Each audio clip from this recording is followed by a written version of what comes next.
सर्वसामान्य कुटुंबात जन्म घेऊन प्रतिकूलतेशी संघर्ष करत किसनराव म्हणजेच दादा भोई पाटील यांनी आपल्या निष्काम कार्याचा सर्वच क्षेत्रात ठसा उमटवलाय.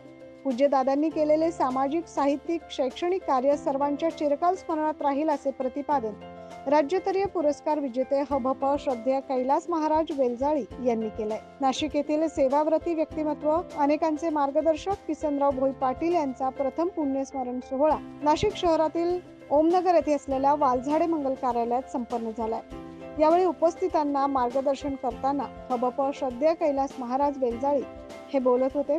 त्यांनी पुढे सांगितलं की मनुष्य जन्माचे सार्थक करायचे असेल तर आपण समाजाचं काही देणं लागतं. हा विचार ध्यानी मनी ठेवून कुठल्याही फळाची अपेक्षा न करता निष्काम भावनेने समाजसेवा करणे आवश्यक आहे आणि हीच निष्काम सेवा किसनराव भोई पाटील यांनी केली आहे. भरीव सामाजिक कार्यामुळे ईश्वरतुल्य व्यक्तिमत्व म्हणून दादांची ओळख निर्माण झाली.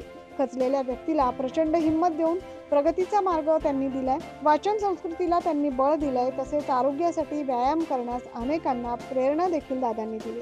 कैलास महाराज वेलजाळी यांनी त्यांच्या प्रवचनात पुढे दादांबद्दलची महती सर्वांसमोर प्रस्तुत केली. या पुण्यतिथी सोहळ्यास जगद्गुरु जनार्दन स्वामी महाराज आश्रमचे ब्रह्मचारी मारुतीनंदजी महाराज, ब्रह्मचारी राजूबाबा, पंचमुखी मंदिराचे महंत श्री भक्तिचरणदास महाराज, माजी आमदार बाळासाहेब सानप यांच्यासह राजकीय, सामाजिक, पत्रकार, शैक्षणिक क्षेत्रातील मान्यवर यावेळी उपस्थित होते.